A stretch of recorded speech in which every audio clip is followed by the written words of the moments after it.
Aryn had learned to read the temple by its sounds. Not the obvious ones. Chimes, footsteps, the gentle breathing of fountains in the courtyards. But the quieter murmurs that rode beneath the surface like fish beneath ice. A corridor that should have been empty held a little extra echo. A door that should have sighed open hesitated, as if it had to be persuaded. A training hall carried laughter, but the laughter kept breaking off as though someone kept noticing the shadow of a thought. Tonight the temple sounded like it was holding its breath. She walked at Ven's side, her hands folded into her sleeves, her boots silent on the pale stone. The great halls of the temple on Corasont had always struck her as more than architecture, more than the Republic's proud monument to the Jedi. The building had the patient gravity of an old keep, high vaults and narrow passages, serene courtyards set like sheltered wells, the long galleries of the archives guarded by pillars that seemed too thick for any purely practical purpose. Strength, then, not as a display but as a promise. The order endures. That promise felt brittle now. Ven didn't slow, yet he seemed to listen to everything at once. He had a way of being present that made the air around him feel cleaner, as if the world remembered itself when he stepped into it. His robe was simple and worn at the hem. His calm was not. It was forged. "Do you hear the temple?" he asked softly. "Or do you hear your fear of it?" Aryn almost smiled. "Almost. I hear what it isn't saying." "That can be wisdom," Ven said, "or it can be hunger for prophecy. Hunger makes a meal of every silence." "Hey." And shy. They passed a knot of Padawans carrying practice staves, their faces still bright from drills. The youngest, no more than 7, stopped and stared at Aryn's lightsaber at her hip as if it were a story made real. His teacher nudged him onward, murmuring an apology with her eyes. Aryn watched them go and felt, with a sharp tenderness, the fragility of those small lives being shaped into something that would have to withstand war. War doer.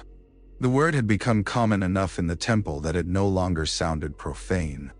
Above them, a balcony crossed the hall like a bridge.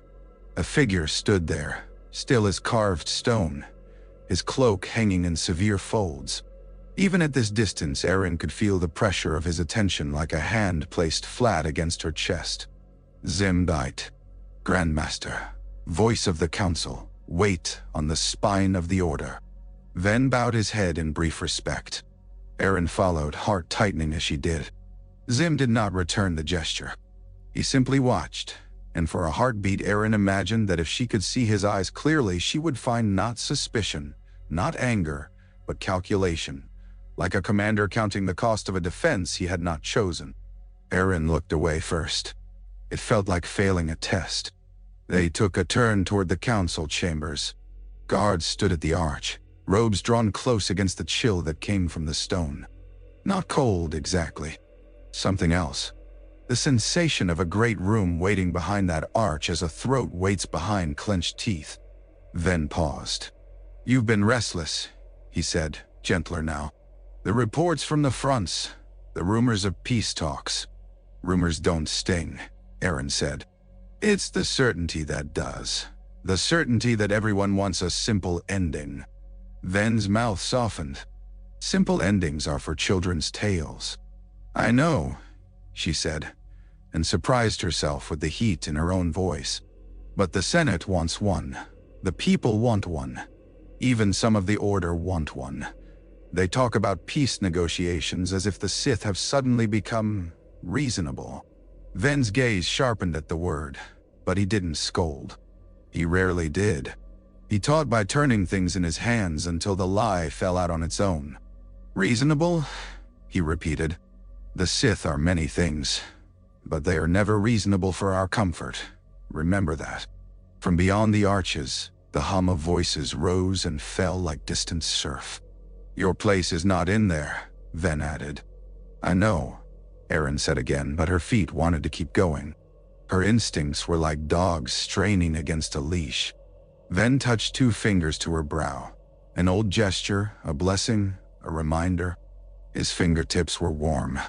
"Then stay where you can do the most good. The younglings' dormitories. The archives. The evacuation routes we've rehearsed and prayed we'd never use. None. Aryn's throat tightened. Evacuation routes, she echoed. Ven's eyes held hers. We prepare so that fear does not choose for us. Somewhere deep in the temple, a bell chimed. Not the gentle hour-marking chime. The emergency cadence, 3 notes, repeated. Aryn felt the hair on her arms lift.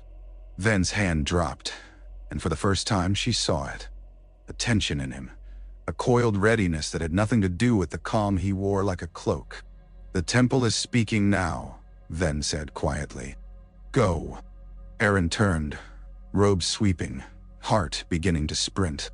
The chime sounded again, and with it the first distant tremor of something that could have been thunder, or could have been the beginning of a world coming apart. The doors to the council chamber moved as if they carried weight beyond stone and hinge. When they parted, sound spilled out, voices low and strained, the cadence of disagreement held in check by discipline. Aryn had only ever stepped into that room once, years ago, when she was still half certain that the council could see every lie she'd ever told written on her skin. Now she stood outside it again, forbidden by rank and invited by fear. She should have gone. Ven had told her to, but the emergency chime had pulled her feet toward the center of the temple like gravity. A guard began to speak, then stopped as Zym lifted a hand. The Grand Master's attention traveled over the hall beyond the doors, landed on Aryn, and held her with the same pressure as before. Only now it felt like a verdict already forming. Ven stepped forward just enough to place himself between Aryn and that gaze. She heard the alarm, he said evenly. I will escort her where she's needed. Zym's voice reached them without rising. She is needed wherever she can be controlled. The words were not cruel. That was what made them worse. Aryn felt her cheeks flush, but she bowed. Yes, Master. Zym's eyes remained on her. You trained her, he said to Ven, and there was accusation there, buried under formality like a blade beneath velvet. I did, Ven replied. And you believe she can be trusted. Ven didn't answer at once.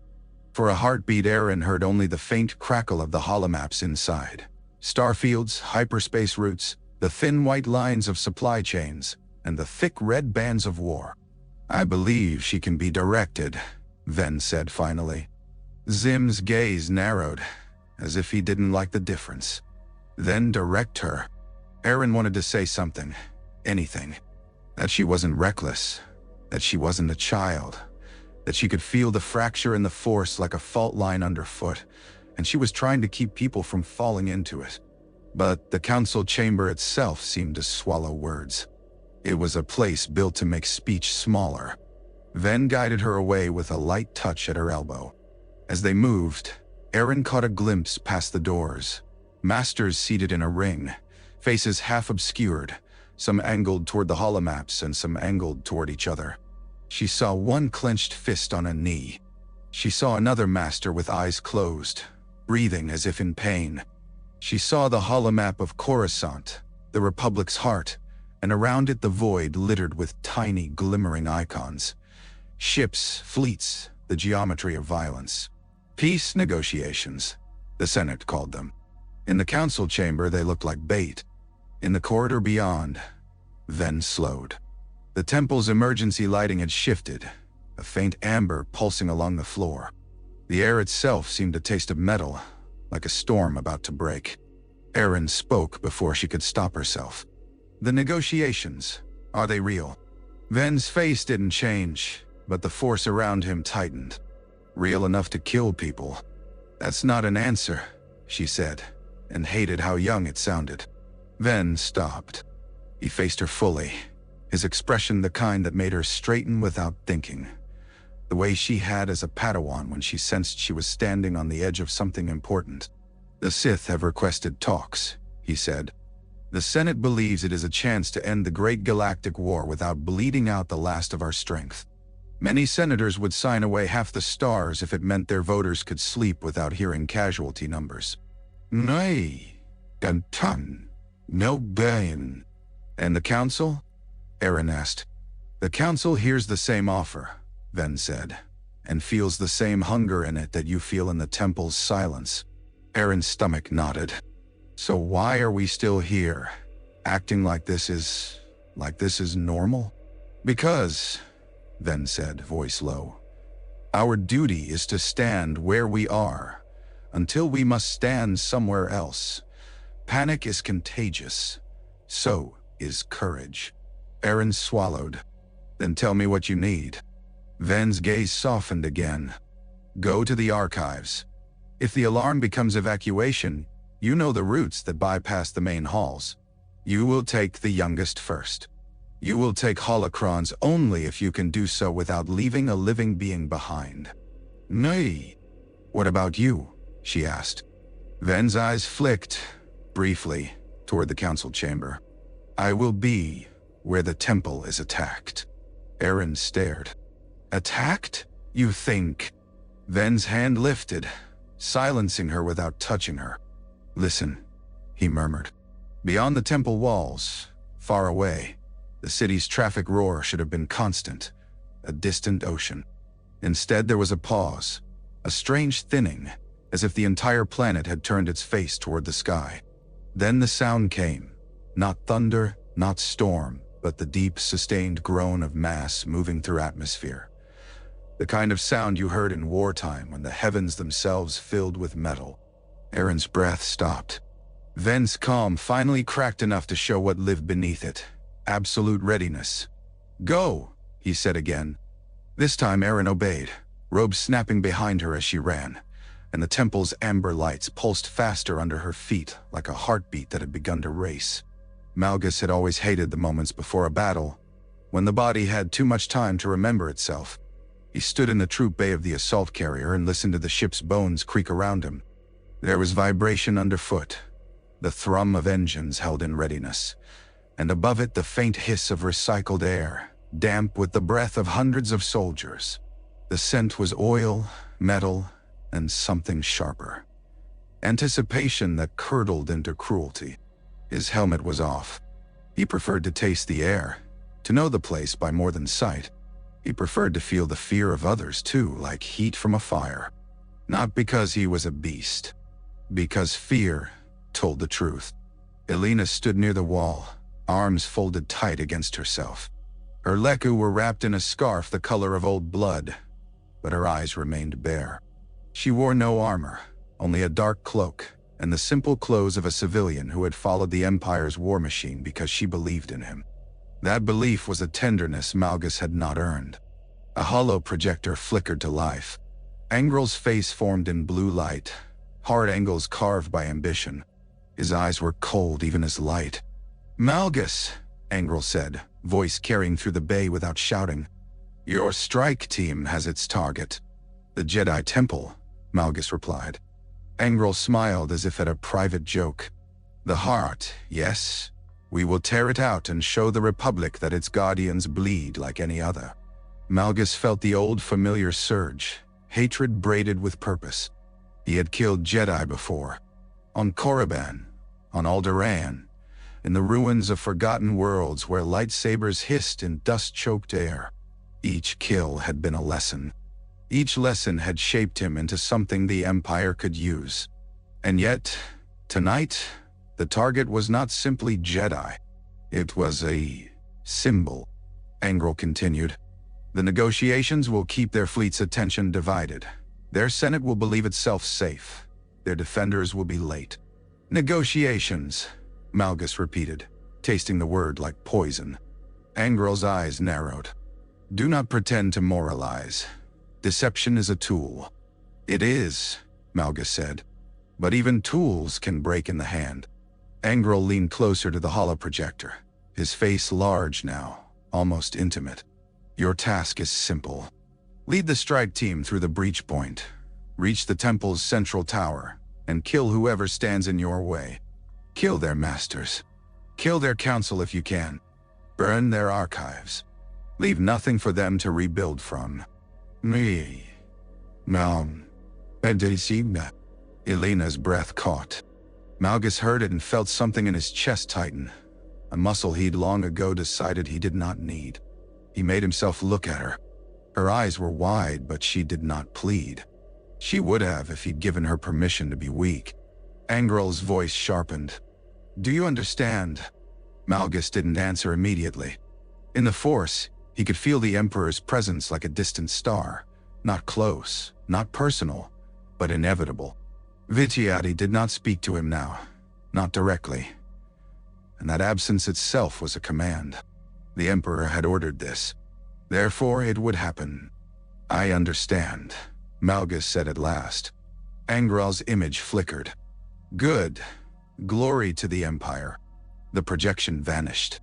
The bay's lighting returned to a dim red.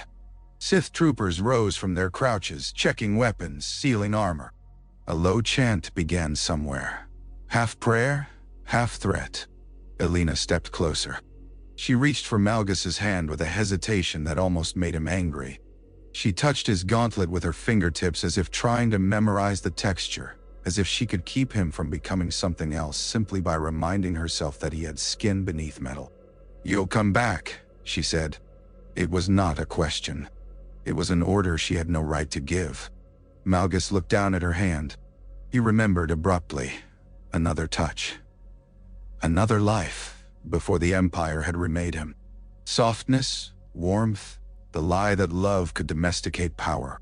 "You're afraid," he said. "Of course I'm afraid," Eleena whispered, and her voice broke just slightly on the words. "If you die, what am I?"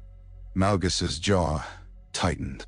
The answer was obvious and unacceptable. He leaned in close enough that she could feel his breath.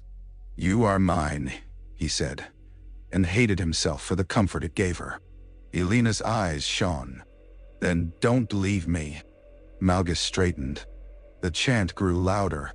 Somewhere, a klaxon sounded. An alert that meant the fleet had reached its jump point. "Time, Maya." He slid his helmet on. The world narrowed to red-lit data streams and the steady pulse of his own breathing. Through the visor, Eleena became a figure edged in faint outlines, the warmth of her face reduced to a thermal glow. There was clarity in that reduction. Malgus turned away from her before he could hesitate. He walked toward the ranks of troopers who waited for him like a tide of obedient violence. In his ears, the klaxon became a heartbeat. Soon, Corasont would scream. The first shock came as a lurch in Malgus's gut, the moment when hyperspace surrendered them back to real space, and the laws of the universe resumed their grip. The assault carrier shuddered. Around him, troopers braced with drilled precision. Their discipline was a kind of worship. Then the second shock hit, the sight of Corasont. Even through the narrow viewports of the troop bay, the planet looked impossibly bright, a jeweled sphere wrapped in city lights and cloud. A world built over its own surface until it gleamed. A civilization so confident in its permanence that it had covered every scar with architecture. Malgus felt contempt rise in him like bile. He felt hunger too. The comms crackled. Orders poured in, coordinates, vectors, targets. The fleet had arrived not to negotiate but to butcher, and the Republic's defenses responded with startled violence. Outside, space turned into a battlefield of luminous lines. Turbolaser fire stitched the void. Capital ships traded volleys that made the stars flicker. The assault carrier moved deeper, escorted by fighters that spiraled like predatory birds. Somewhere above, a Republic cruiser split apart, its hull opening like a wound. Debris drifted, slow and terrible, glittering in the planet's reflected light. Eleena stood near the viewport, her face pale. "So beautiful," she murmured, and Malgus hated that she could still see beauty in a target. He did not respond. Beauty was a distraction. Beauty was what the Republic used to make itself seem righteous. The carrier plunged toward atmosphere. The first touch of air made the hull sing, a high metallic whine. Gravity thickened. Troopers shifted weight. The world outside the viewport changed from stars to cloud, from cloud to smoke. Corasont's sky was not truly sky. It was a ceiling of traffic lanes and haze, of engine exhaust and weather control systems, a constant, managed murk. Tonight it became the canvas for war. Republic defense platforms fired from orbit. Sith ships answered. Explosions blossomed like malignant flowers, lighting the smog from within. The carrier banked hard. Eleena grabbed a handrail, knuckles white. The comms channel opened again, this time carrying a voice that Malgus recognized even through distortion. Vitiate did not often speak in the language of soldiers. He did not need to. His will traveled through others. But when he did speak, it was never to inspire. It was to claim. Malgus, the Emperor's voice said, low, as if spoken in a room beside Malgus's ear. Do not fail. The channel snapped off. Eleena looked at him, searching his helmet for a reaction. Malgus gave her none. Inside, something in him went cold and sharp.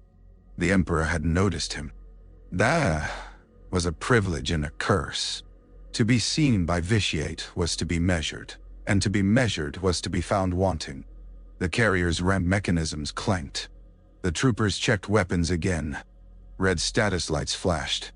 A tactical holomap projected in the center of the bay, the Senate District, the Temple, the routes through the city. A blue line traced their approach like a knife pointed at a heart. The Republic's comm traffic burst with panic. Civilian broadcasts began to cut in. Warnings, shelter directives, the crackle of overwhelmed systems. Malgus listened, and the fear in those voices fed something old in him. Something that had first learned power not from teachings, but from the simple equation of strength and survival. The carrier dove between towers. For a moment, Corasant's spires rose around them like the walls of a canyon, windows blazing with light. People looked out, tiny silhouettes against glass, watching the sky turn against them. Then the first bombs fell. They weren't aimed at civilians, not directly. Sith commanders were not sentimental. The strikes hit infrastructure. Comm relays, transit hubs, defense nodes. But on Coruscant, infrastructure was life. Each explosion rippled outward, collapsing systems that held up millions of daily routines. Streets jammed. Transit lines failed. Power grids flickered. Chaos spread, fast as fire in dry grass. The carrier shuddered as flak hit nearby. Malgus felt the vibration in his teeth. He wanted it. He wanted the resistance, the proof that the prey still had teeth. The comms officer called out. Approach corridor opening. Breach point in 60 seconds. Malgus stepped forward, his presence silencing the bay without command. Troopers looked at him, waiting. He raised one gauntleted hand and clenched it into a fist. Remember, he said through the vocoder, his voice turned into a harsh, metallic growl. The temple is not a building. It is a lie. Break it. A low, eager sound rose from the troopers. Elena's eyes glistened. She mouthed something he could not hear over the roar. Perhaps a prayer. Perhaps his name. The carrier dipped, and through the viewport, Malgus saw the Jedi Temple's highest spire cutting through the smog like a spear of white stone. For a heartbeat, it looked untouchable. Then the carrier's engines howled, and Malgus smiled behind his helmet, because he had been built to touch the untouchable and leave it ruined. The archives smelled like old parchment and cold stone, a scent that had always steadied Aryn. Knowledge, patiently kept. Stories that outlasted wars. She had come here as a Padawan to copy texts until her fingers cramped, and she had complained until Ven made her stop complaining by asking her, gently, how many people had died to preserve the words she was touching. Now the scent of the archives was cut by smoke. Not thick yet, but present. The first warning of fire finding its way into the temple's lungs. Aryn's boots slapped the floor as she ran, abandoning silence. The emergency lights pulsed red along the walls, turning the pale stone into something that looked bruised. Shelving units, ancient, carved, reinforced, stood like ranks of soldiers guarding holocrons and scrolls and tablets that held thousands of years of thought. She reached the central dais where the curators worked. The head archivist, Anold Mirialan with calm eyes, met her with a grim nod, as if she had been waiting for this moment all her life. It's begun, Aryn said. The archivist's hands moved with practiced precision. "We activate the protocols." Aryn wanted to ask which protocol. There were too many, some of them half myth. The kind you rehearsed like a superstition. A youngling's sob cut through her thoughts. Aryn turned and saw them, children in simple robes, guided by Padawan attendants who were trying to keep their faces composed. The youngest clutched stuffed animals or training remotes as if those objects could anchor them. Aryn's heart clenched. Ven's words came back. "Take the youngest first." "Listen," she said, voice firm. She crouched to meet their eyes. "You know the drill. You hold hands. You stay quiet. You follow me and the attendants. You do not look back." "Ma." A small boy with a shaved head stared at her with too much understanding. "Are we going to die?" Aryn's throat tightened. She did not lie. Not to children. "We are going to live," she said, and made it an order. The archivist pressed a hidden panel. A section of wall slid aside, revealing a narrow passage lit by dim amber strips. The air inside smelled of dust and secrets. "The route to the lower sanctuary," the archivist said. "From there to the under-temple tunnels." Aryn stared. "You're opening that?" The archivist's eyes held hers. "The archives can burn. The children cannot." "And Amanda." Aryn swallowed. "What about the holocrons?" The archivist's mouth twitched. Not quite a smile. "Take what you can carry without slowing your compassion." Aryn moved. She grabbed 3 holocrons from a shelf, ones she recognized by their markings. A treatise on healing, a codex of ancient diplomatic practices, a history of the Order's early schisms. Not weapons. Not war. Things that might matter if the Order had to become something else. She shoved them into a satchel and turned back to the children. "Hands," she said again. They obeyed. A chain of small fingers gripping, knuckles white. A tremor shook the floor. Dust sifted from the shelves. Somewhere above, an explosion boomed, muffled by stone, but heavy enough to make the air vibrate. Aryn felt the force surge. Pain, fear, sudden deaths like lights snuffed out. She staggered as if struck. The children gasped.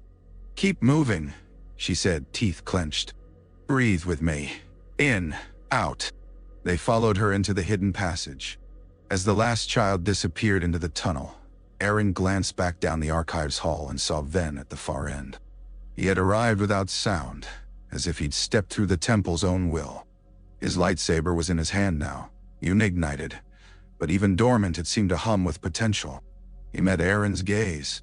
No words, just a look that carried both command and farewell. Aryn opened her mouth to call to him. The next tremor hit, stronger.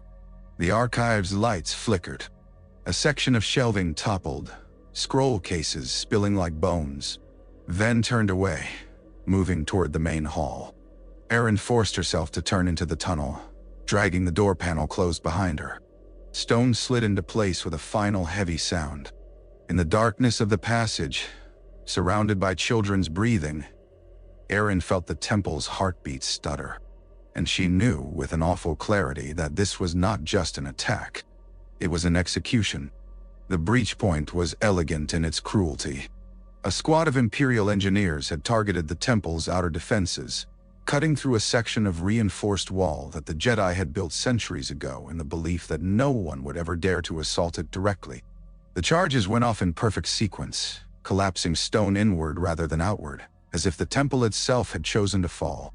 Malgus stepped through the smoke first. The courtyard beyond had once been a place of serenity, fountains, sculpted trees, statues honoring masters whose names were spoken with reverence. Now, it was a charnel garden. Statues lay broken, their carved hands reaching up from rubble like pleading ghosts. Water from the fountains ran dark where ash and blood mixed. Republic soldiers were already there, a desperate line trying to hold the steps leading deeper into the temple. They fired until their blasters overheated, eyes wide with the sudden understanding that they were not defending a building but stalling for time against something that did not care about them at all.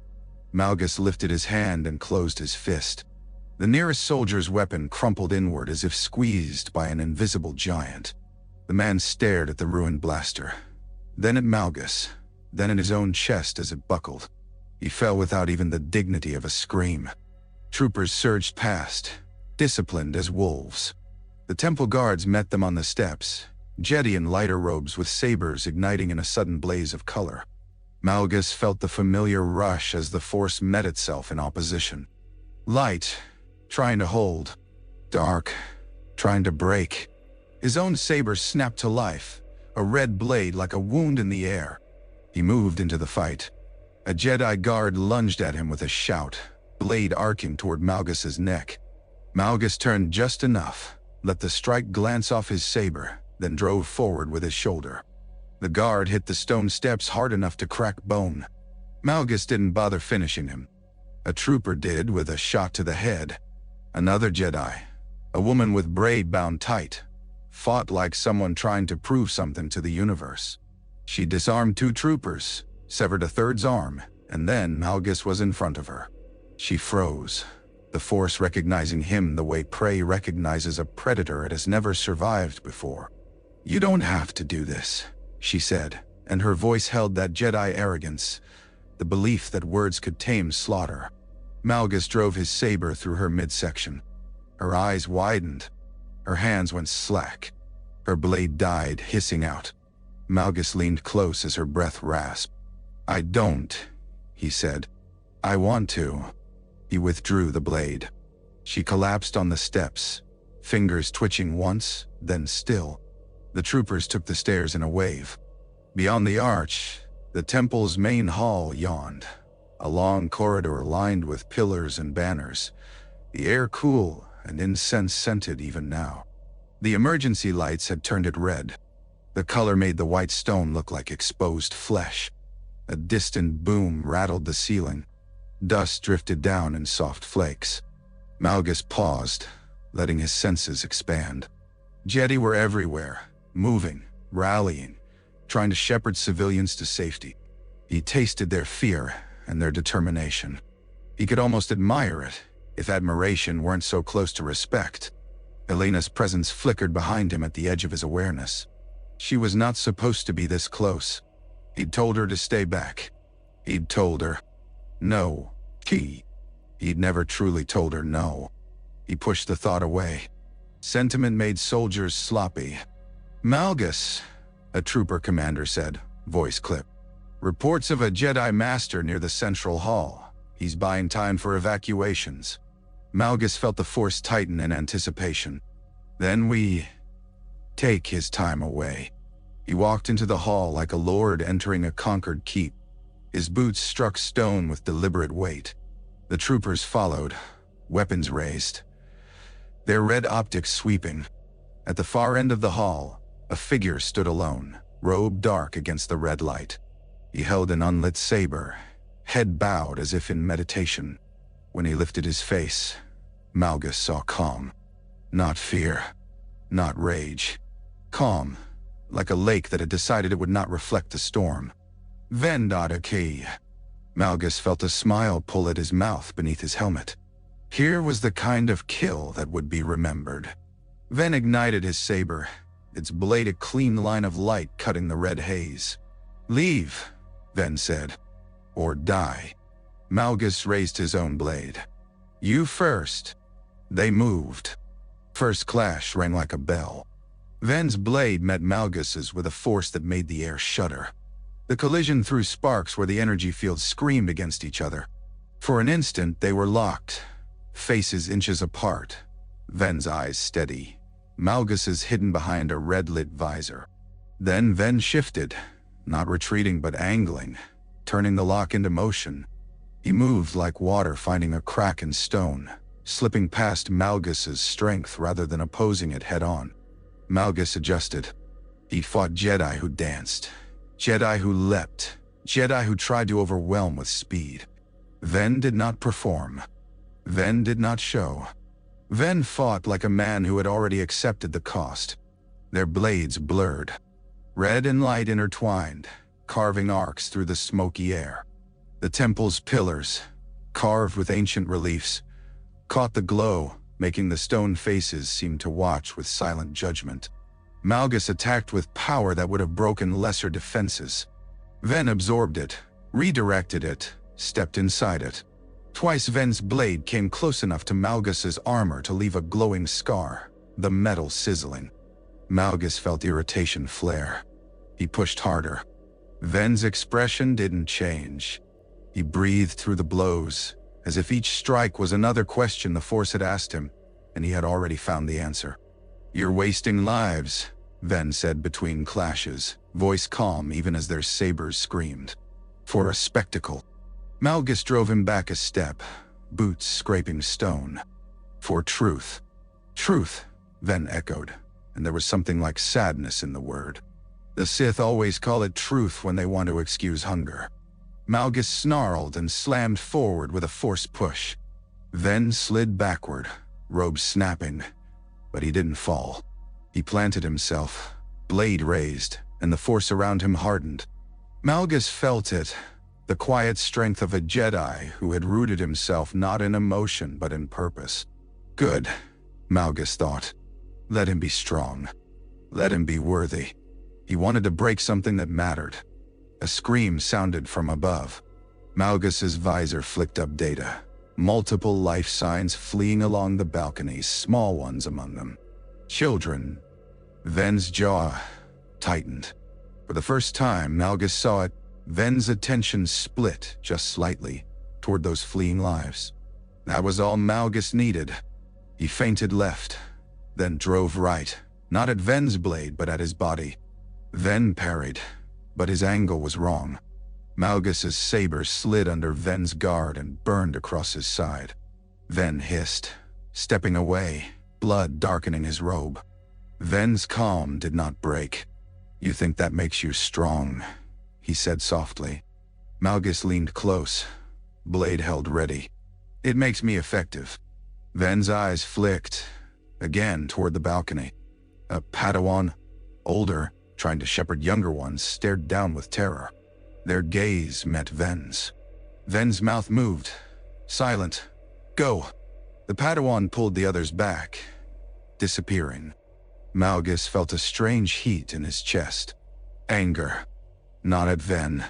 At the fact that Ven could still care, still command loyalty, still be loved in a way Malgus had never allowed himself.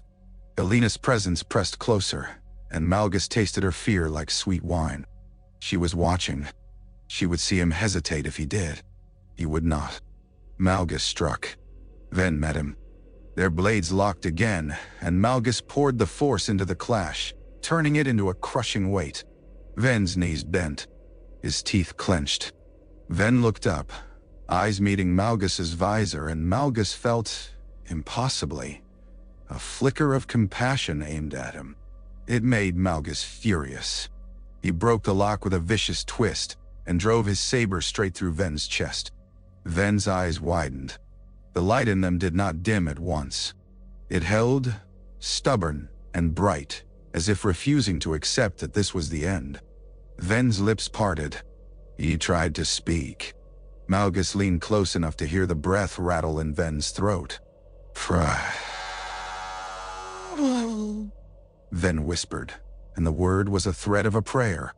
Malgus yanked the saber free. Ven collapsed to his knees, one hand pressing uselessly against the cauterized wound, the other still gripping his saber hilt though the blade had died. He looked up once more, and the calm finally cracked, not into fear, but into grief. Then his head bowed, and he fell forward onto the stone. Malgus stood over him, breathing hard. The hall was silent except for distant explosions, and the crackle of fire beginning to catch somewhere deeper in the temple. Eleena stepped out from behind a column, eyes wide, mouth trembling. She looked at Ven's body, then at Malgus, as if seeing him for the first time. Malgus turned away from her before she could speak. He did not allow himself the softness of triumph. Triumph was for fools. He had work to do. The council chamber had always been a place where anger went to be tamed. Tonight, Anger arrived too late. Zym stood at the center of the circle, hands clasped behind his back, listening to the temple's alarm reports cascade through comm channels. A dozen voices overlapped. Guards, masters, civilian staff, each trying to make sense of a sudden invasion. The temple's outer defenses breached. The Senate district under attack. Republic reinforcements delayed. A Jedi Master dead in the main hall. Ven, Zym realized, and the knowledge hit him like a stone to the sternum. He had sent Ven to hold the line because Ven was steady, because Ven was capable, because Ven could be sacrificed with dignity. Now Ven was gone. Around Zym, the masters rose from their seats. Some ignited their sabers. Others closed their eyes, reaching for the Force, trying to feel the pattern beneath the chaos. The holomaps flickered, their red lines crawling closer. One master, a stern woman with silver hair, spoke, voice controlled. "We must evacuate the younglings." "We are," Zym said. "Then why do I feel?" Another master faltered, face tightening, as if tasting something bitter. "I feel the temple's wards failing." Zym's gaze lifted to the high dome overhead. The chamber's architecture was built to focus serenity, to turn the room into a cradle for calm. But serenity was not a shield against sabotage. "The Sith have planned this," Zym said quietly. "Not as a raid, as a decapitation." A tremor rolled through the chamber. Dust sifted down from the dome like gray snow. One master cursed under his breath, a rare breach of discipline. How did they breach the wards? Zym did not answer because the answer was worse than any accusation, because the wards were not meant to stop betrayal. They were meant to stop intrusion. The temple had never truly believed it could be taken. Zym felt the Force shift, an oily presence, sudden and close. His hand twitched toward his saber. "Up," he said, voice sharp. The masters tensed. From the shadows between pillars, figures emerged. They were not soldiers in red armor. They were something else. Assassins in black, faces hidden behind masks, movements too smooth to be natural.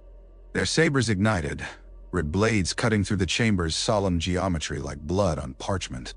The masters formed a ring around Zym without command.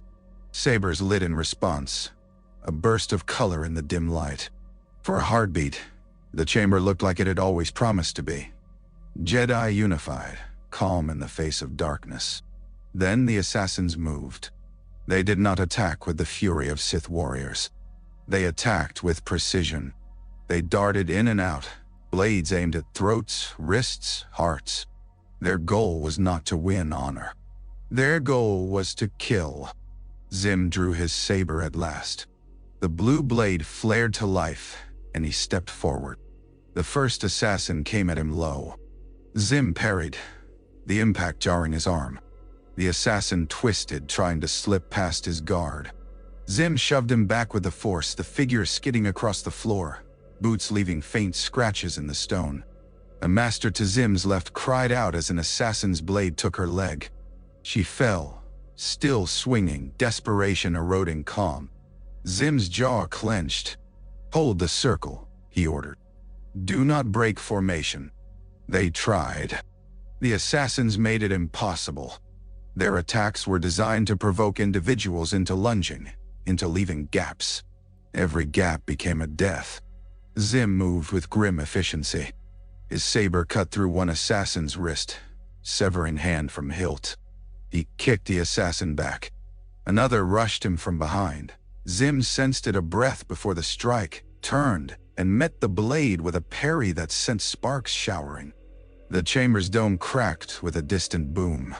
Light from outside, orange and dirty, balled through a fissure. Ash drifted in. Zym felt the temple dying above them.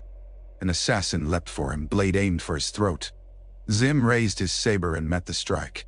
Their blades locked. The assassin's masked face was inches from his. Through the force, Zym felt nothing human. Only intent, sharp as a needle. "You cannot win," the assassin hissed, voice distorted. Zym's eyes hardened. Winning is not always surviving. He pushed outward with the force, shattering the lock, flinging the assassin back into another. Both hit the floor hard. For a heartbeat, Zym's focus widened, and he sensed it. Not just these assassins. More, moving through the temple. More blades. More deaths. And beneath it all, far above, a presence like a void. The Emperor's shadow. Zym's grip tightened on his saber. He understood suddenly, with clarity that felt like ice. This attack was not about the Republic. Not even about the war. It was about the Jedi Order's continuity. About cutting the thread that held the light organized, disciplined, inherited. The assassins surged again. Zym stepped into them with the grim acceptance of a man who knew he had reached the end of his own road and decided, at last, how to stand on it. The tunnel narrowed after the first turn, forcing Aryn to duck. The ceiling was low enough that taller Padawans had to hunch, their robes brushing stone. The air smelled of dust and ancient moisture, the scent of places sealed away for centuries, and only opened in emergencies or secrecy. The children's footsteps made a soft, uneven patter, like rain on dry ground. Aryn kept her hand on the wall as she led them, not because she needed the guidance, but because it grounded her. The force above was chaos. Lives flared and vanished. Pain rippled through the temple like shockwaves.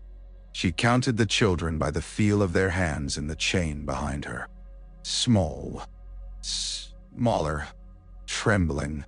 A few tried to hide their fear by holding their chins high, as if they could imitate the masters they admired. The youngest simply cried in muffled hiccups, trying not to make noise because she'd been told noise was dangerous. Aryn's throat burned with the urge to reassure them. She could not afford softness that slowed them. She could only afford steadiness. A tremor shook the tunnel. Dust rained from the ceiling in a fine, choking veil. A child screamed. Aryn stopped and turned, holding up a hand. "Breathe," she said, voice firm. "Like we practiced." A boy wiped his face with his sleeve, smearing soot. "Is the temple falling?" Aryn swallowed. The force told her yes. Stone cracking. Fire spreading. The wards unraveling like rope cut under tension. "Not yet," she said, and made it true by refusing to imagine otherwise. They moved again. The tunnel split. Aryn took the left branch, following the evacuation plan she'd memorized until it lived behind her eyes. The Under-Temple network was a maze of old service passages, forgotten meditation alcoves, hidden doors used in older, harsher eras, when the Jedi had not trusted the Republic's politics to remain friendly forever. So they had built secrets into their own home. Another tremor hit. This one felt different, sharper, closer, like a wound opening. Aryn staggered. The holocrons in her satchel knocked against her hip with a dull clack, as if reminding her of their weight. A child stumbled. Aryn caught her before she fell. The little one clung to Aryn's robe with desperate strength. "I can't feel my mom," the child whispered. Aryn's heart lurched. Not every force-sensitive child came from Jedi families, but some did. Some had parents in the temple's civilian staff, or in the city, or in the Senate district. The child's face crumpled, grief too big for her small body. Aryn tightened her arms around her for a heartbeat. "Hold on to me," she said softly. "Hold on." She set the child back on her feet and pushed forward, because stopping would kill them all. The tunnel opened into a low chamber, an old sanctuary carved into stone, lit by emergency strips that made the air look sickly. There was a sealed door on the far wall, marked with an ancient symbol, a stylized spiral. Aryn knew it. The route to the lower exits, the ones that led into the Undercity. The door's control panel was dark. Aryn's stomach dropped. A Padawan attendant rushed forward, pressing at the panel. Nothing. He glanced at Aryn, eyes wide. "Power's out." Aryn closed her eyes and reached for the force. She could feel the door's mechanisms, dormant, like muscles, without nerve signals. She placed her palm on the panel, breathed and pushed. Not with anger, not with desperation, but with the firm insistence that the universe could still be shaped. The panel flickered, then lit. The lock clanked. The door slid open with a groan of ancient metal. Cold air rushed in, carrying the smell of the Undercity, damp concrete, engine exhaust, the faint sourness of too many lives pressed too close together. The children recoiled. The Undercity was a story used to scare them into behaving, a place where the Republic's polished surface cracked and showed what it hid. Aryn stepped through first. The passage beyond sloped downward into darkness. "Stay together," she said. "No matter what you hear, no matter what you see, you stay with the person holding your hand." As they descended, the tremors above grew stronger.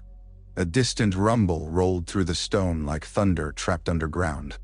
Aryn clenched her jaw and kept moving.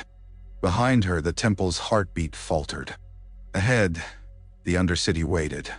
Dirty, dangerous, alive. Aryn did not know which was worse. Fire had a language. In the archives, it spoke in crackles and hungry snaps, in the collapsing sigh of shelves giving way, in the hiss of ancient paper turning to ash. It climbed the walls like ivy made of light, devouring what it touched with indifferent appetite. Malgus walked through it as if through a storm he had summoned. Troopers moved behind him, disciplined even as heat pressed against their armor. They smashed glass cases, ripped holocrons from their places, and crushed them under boots or shot them with blaster fire until they shattered, spilling their stored light in brief, dying flashes. Malgus watched without flinching. Knowledge, he thought, was another kind of weapon. The Jedi had wielded it to shape generations, to define what the Force meant, to decide who could touch it and how. Burning their words was not just vandalism. It was erasure. Eleena hovered near the doorway, her hands clenched together. Her face was streaked with soot, but her tears cut clean paths down her cheeks, glimmering in the firelight. "You're destroying history," she said, voice tight. Malgus turned his helmeted head toward her. "I'm destroying their claim to it." Eleena took a step forward, then stopped as a shelf collapsed with a roar, sending sparks flying.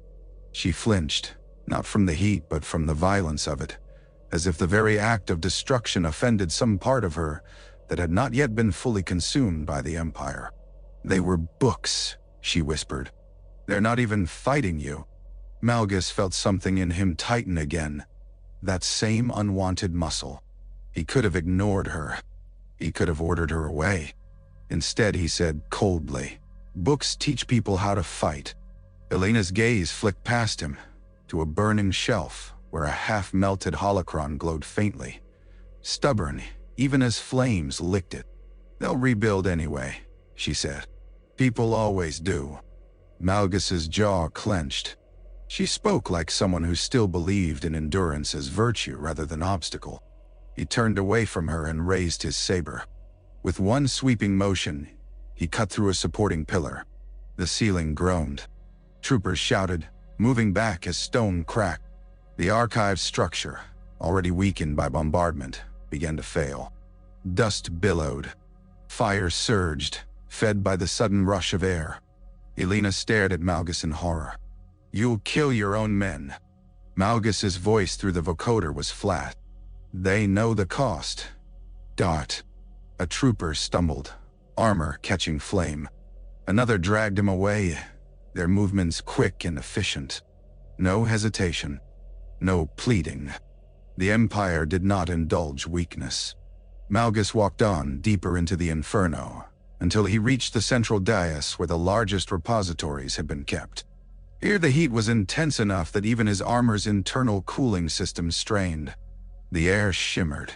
He paused, sensing something. An absence. The feeling of a door that had opened recently, a passage used. Survivors had escaped. Children, perhaps. A Jedi's disciplined evacuation. He felt a flicker of irritation, then pushed it down. Let them run. Let them carry their fear into the galaxy. Let them whisper his name like a curse. Fear spread faster than fire. Eleena followed him despite herself. "Malgus," she said, voice breaking. "Stop!" He stopped, but not for the reason she hoped. He stopped because he felt a presence nearby. Jedi, close enough to taste like sharp ozone in the Force. He turned, saber ready.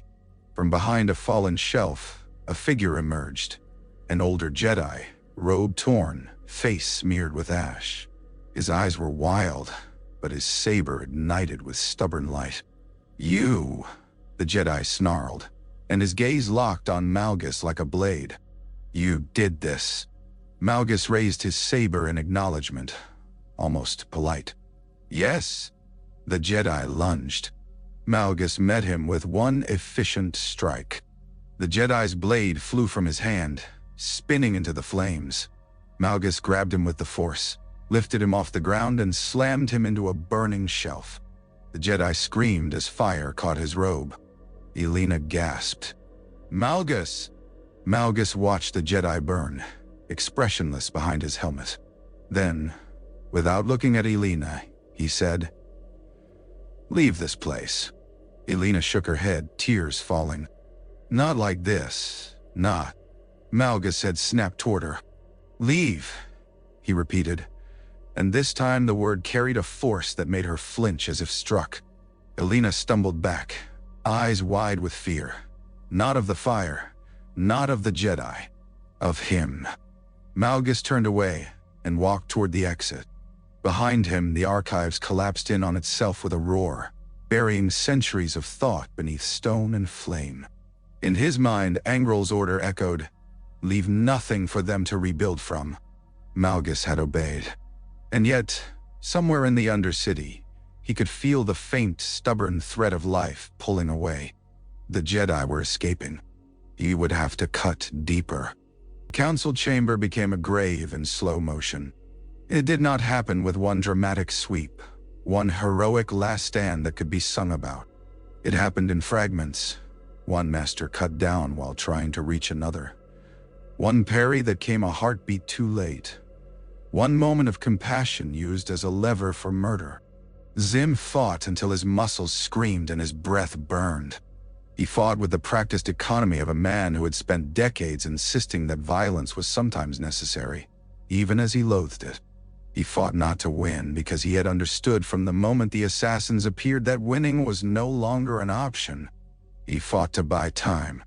He felt the younglings moving deeper into the tunnels. He felt Aryn, yes, her, that restless young knight, her presence like a bright thread pulling small lives behind it. He felt the archives door close. He felt the temple's wards unravel as if the building itself were bleeding. He felt Ven's light go out. Zym's throat tightened, but his hands did not slow.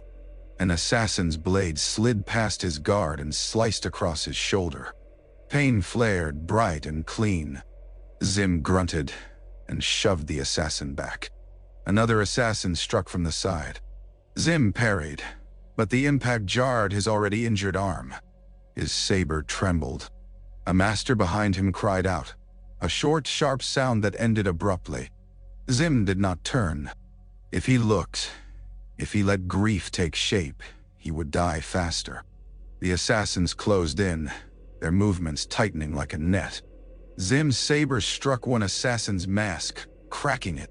For a heartbeat, Zym saw skin beneath, eyes that were not voids but human, focused, cold, committed.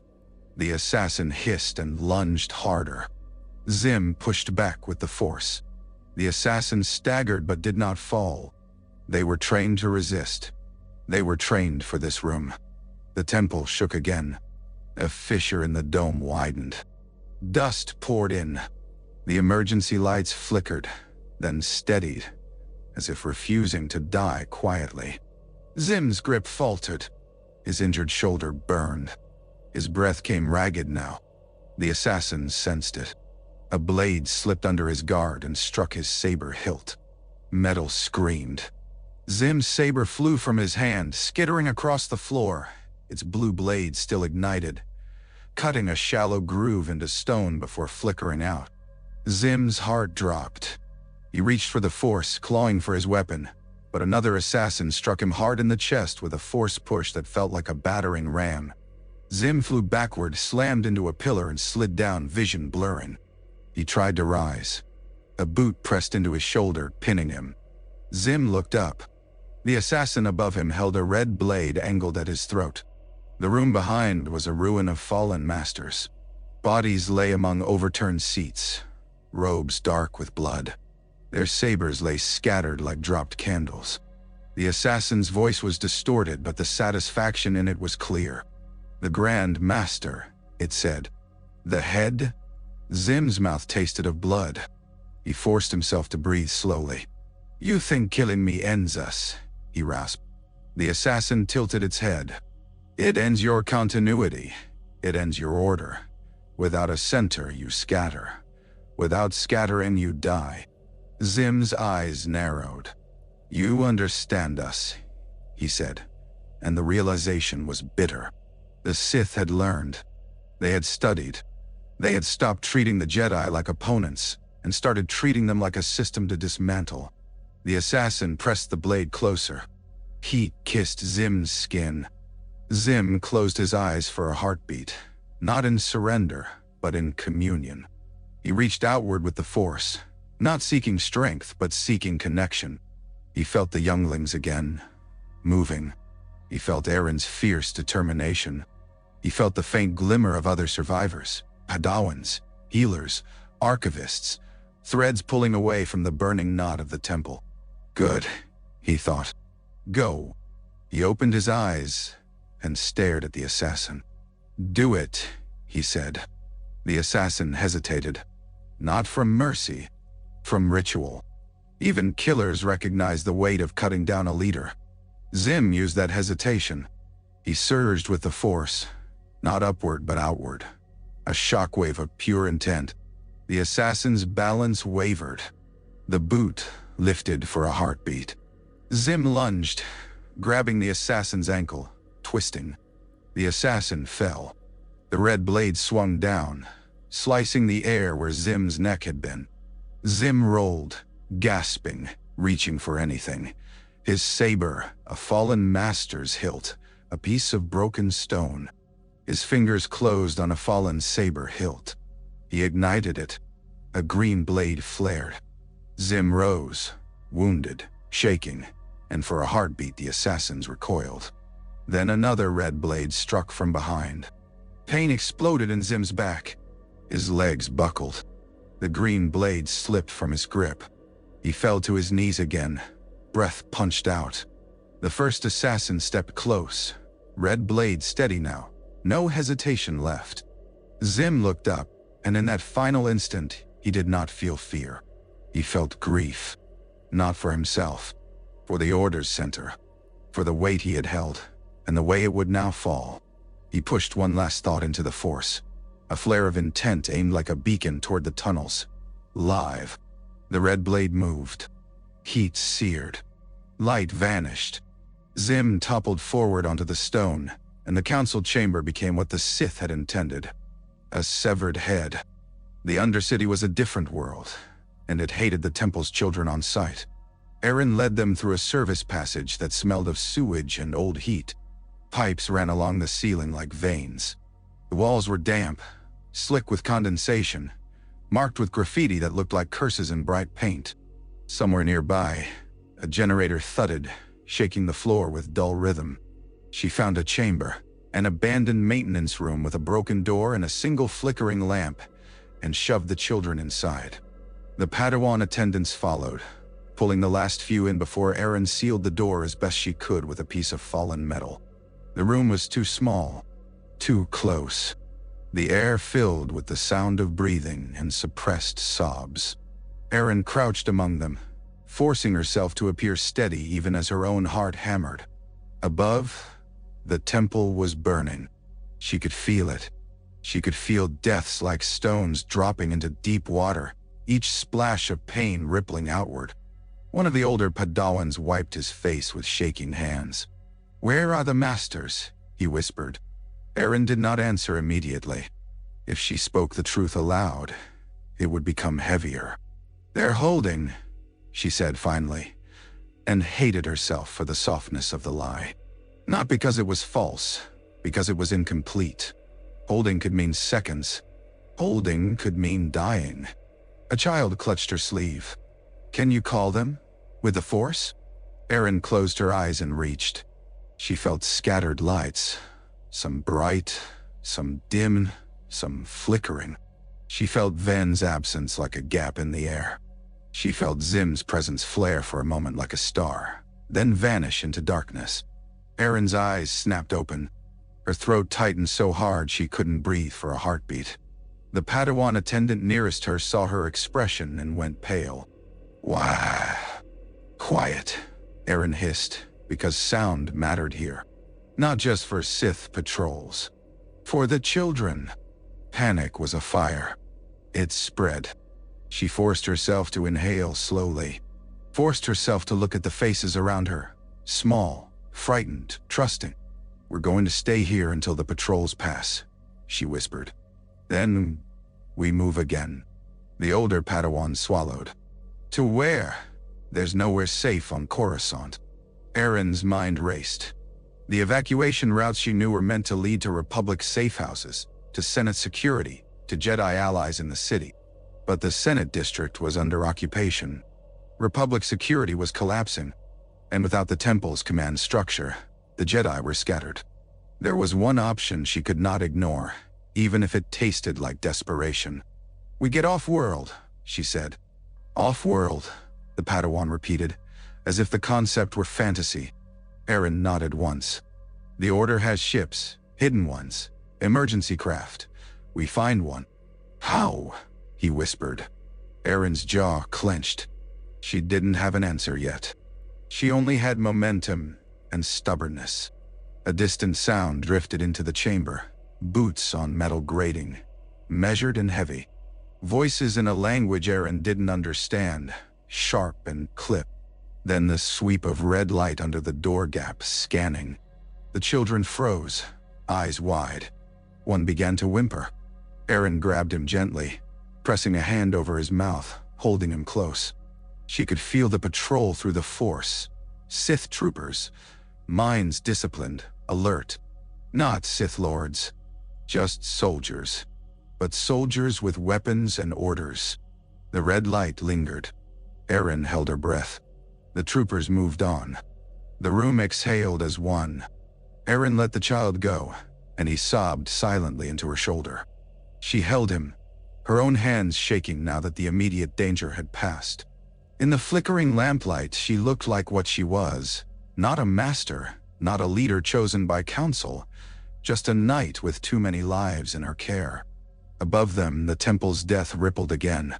Aryn felt another cluster of lights vanish. She squeezed her eyes shut, fighting the urge to scream. Somewhere in the darkness of the Undercity, she could feel a presence moving, cold, heavy, purposeful. Malgus, though she did not yet know his name. The Predator had entered the tunnels, and Aryn had children to hide. Eleena found him in the corridor between the archives and the inner sanctums, where the temple's stone was blackened by smoke and the air tasted like burnt incense. She had followed despite his order. She had followed because she could not bear to be left behind with her fear. Now she wished she had listened. Malgus stood alone, his troopers gone ahead. He was still as a statue, helmet facing the far end of the corridor where flames licked at a fallen tapestry. The red glow reflected off his armor, making him look less like a man and more like a figure forged out of war itself. Eleena stepped toward him, careful not to slip on ash. "Malgus," she said, and her voice trembled despite her effort. He did not turn. "You shouldn't be here." "I had to see," she whispered. "I had to know if you were really." He turned then. The movement was slow, deliberate, like the turning of a blade in a wound. Eleena swallowed. Through the Force, through whatever sensitivity she had learned to recognize in herself simply by being close to him, she felt the darkness around him as a pressure. Not wild, not chaotic, focused, contained. A storm kept in a fist. "You're burning everything," she said, tears spilling now. "They're not even soldiers, some of them. They're healers. Teachers." Malgus's voice through the vocoder was flat. "They are Jedi." "They're people," Eleena insisted. And you're... She stopped, because she didn't know which word to choose. Monster. Hero. Husband. Warlord. None of them fit cleanly. All of them hurt. Malgus stepped closer. His height swallowed her. What did you think this war was? He asked. A banner and a speech? You wanted to be close to power. This is power. Eleena shook her head violently. No. I wanted to be close to you. No. Something in Malgus's posture shifted. A small tightening, like a crack forming in stone. You, he said, and the words sounded like accusation. Eleena reached up, fingers brushing his armor. She tried to find the man beneath metal. You're not this, she whispered. Not only this, I've seen you when you're not fighting, when you're quiet. Quiet is weakness, Malgus said. Eleena flinched as if slapped. No, she whispered, desperate now. It's humanity. The corridor shook with a distant explosion. Dust drifted down. Somewhere nearby, a scream cut short. Malgus did not react. Elena's voice broke. If you keep doing this, you'll lose yourself. You'll lose us. Malgus's helmet tilted, just slightly, as if he were studying her the way he studied enemies. Us, he repeated. Eleena nodded, tears falling. Yes, us. You told me I was yours. I did, Malgus said. Hope flickered in Elena's eyes, fragile as a candle flame. Malgus's saber ignited. The red blade filled the corridor with harsh light. Eleena froze. The hope in her eyes turned to confusion, then to terror. Malgus, she whispered. What are you? You are my weakness, Malgus said, and the words were calm, almost gentle. And weakness is what the Jedi rely on. Eleena shook her head, backing up. No, you don't mean that. You don't. Malgus stepped forward, blade steady. I mean it. Elena's mouth opened in a sound that was not quite a scream. Please, she breathed. Please don't. For a heartbeat, Malgus hesitated. It was so brief it could have been imagined. A flicker of something old, something human, moving under the armor. Eleena seized it. You love me, she whispered, voice shaking. You do. Malgus's helmet remained still. Then his voice came, colder than the stone. Love is a chain. The red blade moved. Elena's body jerked. Her eyes widened. A soft, broken sound escaped her throat. Malgus caught her as she fell, not out of tenderness but out of control. He held her upright for a moment, her weight against him, her blood warm on his gauntlet. Elena's fingers trembled against his armor. Why? She whispered, barely audible. Malgus leaned close. Because I will not be used, he said. And the words were as much for himself as for her. Elena's eyes searched his helmet as if trying to see through it, to find the man she had believed in. Then her gaze went empty. Malgus lowered her to the floor with care that felt obscene. He withdrew his saber. The blade hissed off, leaving the corridor dim and smoky again.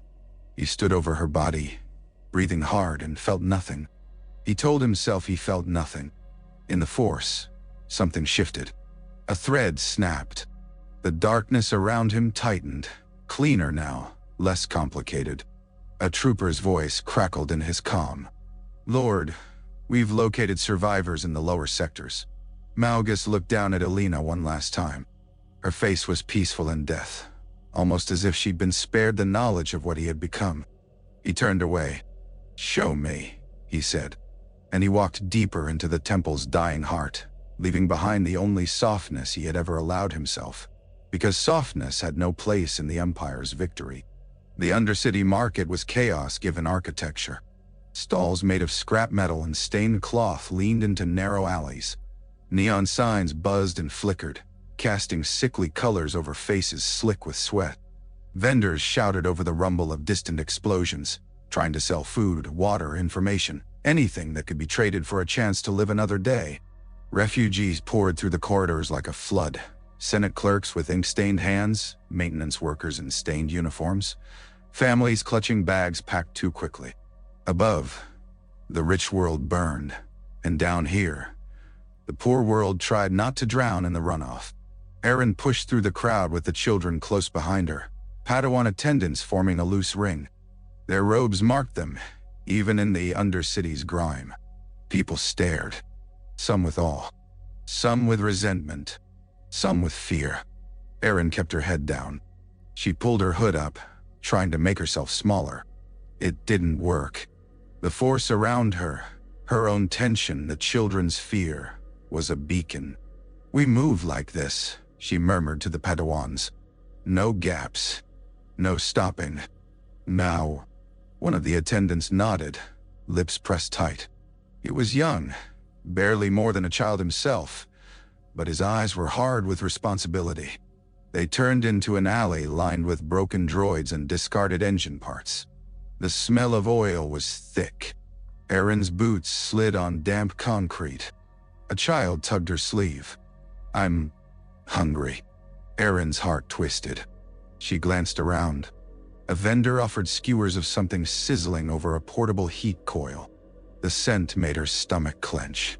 She had no credits, no time, no trust. Aryn knelt, keeping her voice low. "We eat when we're safe," she whispered. "Right now we survive." The child's eyes filled with tears. "But..." Aryn cut him off gently, pressing her fingers to his forehead in a quick, calming gesture. "Breathe." He tried. His chest hitched. He tried again. They moved on. The alley opened into a wider corridor where a transit lift once ran. The lift was dead now, its cables cut, its platform frozen halfway. People climbed over it like an obstacle in a river. Aryn stopped, senses flaring. She felt the Sith patrol before she saw them, cold minds, disciplined, scanning. Their presence was like metal against teeth. Red lights appeared at the far end of the corridor, sliding over the crowd. Troopers in armor pushed through, rifles raised. People scattered, some screaming, some silent with terror. The troopers shouted orders, their language sharp. They were hunting, not controlling. Aryn's blood went cold. She tightened her grip on the nearest child's hand. "Down," she whispered. "Everyone down." The Padawans guided the children into a hollow behind a stack of scrap. Aryn pressed herself against the metal, pulling her hood lower, trying to make her presence small in the force, trying to dim the bright thread of fear that marked them. The troopers' red lights swept closer. A man in the crowd broke and ran. A blaster shot cracked. The man fell, face hitting the concrete with a wet sound. People screamed. The troopers advanced, stepping over the body as if it were trash. Aryn held her breath. One trooper turned his helmet toward the scrap pile. The red light washed over Aryn's face. She felt the trooper's mind brush against the edge of her presence. Confusion. Suspicion. Aryn reached out with the force, not as a weapon but as a whisper. She nudged the trooper's attention sideways, toward a louder fear nearby, toward a refugee who was already trembling openly. The trooper's helmet turned. He moved on. Aryn's shoulders sagged with relief she could not afford. The patrol passed, leaving behind a corridor of sobbing people and one more corpse. Aryn waited until the red lights disappeared, then signaled the children to move again. They slipped into another alley, deeper, darker. Aryn's mind raced. She needed a ship, a pilot, a way through the Sith blockade that had surely sealed the planet like a fist. She thought of Republic safe houses.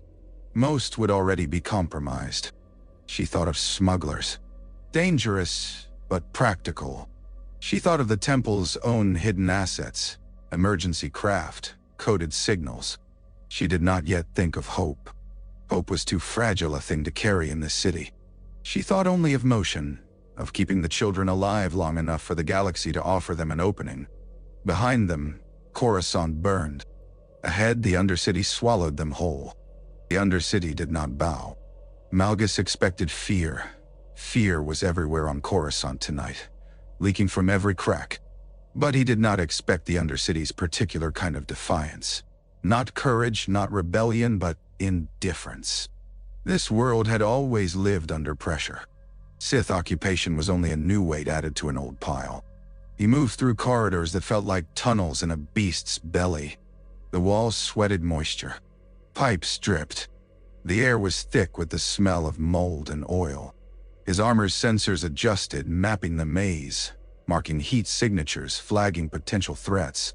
Troopers advanced ahead of him in formation, rifles raised. Their red optics painted the darkness. Malgus listened to their comm reports. Multiple groups moving through Sector 12. Civilian unrest. Possible Jedi presence. No confirmation. Jedi presence. That phrase made the darkness in him tighten. He wanted them. Not because they were worthy opponents. Most Jedi were predictable. But because their existence irritated him. They were a contradiction to the Empire's claim of inevitability. They survived, and survival was a kind of defiance. He stepped over a puddle of stagnant water and felt, faintly, a tremor through the Force. A cluster of small presences. Children, Force-sensitive, bright but frightened. Malgus' mouth tightened into something like a smile. "Tighten the net," he ordered. Troopers fanned out, moving in practiced sweeps. Doors were kicked open. Civilians were dragged out, questioned, shoved aside. Some screamed. Some begged. Some cursed. The troopers ignored them all. Malgus walked past a family huddled in an alcove, two parents shielding a child with their bodies. Their fear tasted sharp. The child's eyes were huge, staring at Malgus's armor like a nightmare made solid. Malgus did not slow. He did not care about them. He cared about the Force threads he could feel slipping away through the maze. He followed. At an intersection, he paused. The tunnel split into 3 routes. His troopers waited, uncertain. Malgus closed his eyes and let the Force guide him. Not the wild emotional force that some Sith indulged in, but the cold, efficient current he trusted. It pulled him left. He opened his eyes. This way. They moved. The corridor narrowed, then widened into a service junction filled with scrap and abandoned machinery. A faint warmth clung to the air, recent passage. Malgus's sensors confirmed. Elevated body heat, multiple small footprints in dust. He stepped forward, boot crushing a discarded ration packet. A sound came from behind a door, a muffled sob. A trooper raised his rifle. Malgus lifted a hand, stopping him. The sob was human, but it was not what Malgus wanted. He could taste the Force through the door, and it was weak, ordinary. Let them be, he thought, but not out of mercy. Out of focus. The door remained closed. Farther down the corridor, another tremor in the Force. Stronger. Closer. Malgus's saber ignited with a snap hiss, red light flooding the tunnel. The troopers stiffened. They could feel it too, the shift, the moment when the hunt became slaughter. At the end of the corridor, a figure appeared. A Jedi. Not a master, not a council member. A knight. Perhaps. Robe torn, face streaked with grime but eyes bright with fury. She held a saber, blade ignited, its light trembling slightly. Malgus recognized that stance. Defensive, but ready to strike. Courage sharpened by desperation. She looked at him, and her expression hardened into hatred. Malgus felt satisfaction. Finally. "Leave them," the Jedi said, voice strained but steady. Malgus tilted his head. "Leave what?" "The children," she snapped. "They're not soldiers."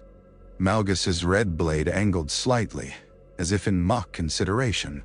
"Neither were the people you protected in your Republic's wars," he said. "But you let them die anyway. At least I'm honest about what I am." The Jedi's jaw clenched. She lunged. Malgus met her without moving his feet. Their blades clashed, red and light throwing harsh reflections across the damp walls. The Jedi fought with speed, anger fueling her strikes. Malgus absorbed them, his strength overwhelming. He pushed her back with a forced shove. She hit the wall hard, grunting. She recovered, blade up again, stubborn. "You think you can hold me?" Malgus said, and there was almost amusement in his voice. The Jedi's eyes burned. "I can," she said. "Long enough." Malgus stepped forward. He did not yet know her name. He only knew that she was in his way, and he had promised Angrel that he would leave nothing between the Empire and the end of the Jedi. Aryn's arms ached from running and carrying and holding fear in her body like a second skeleton.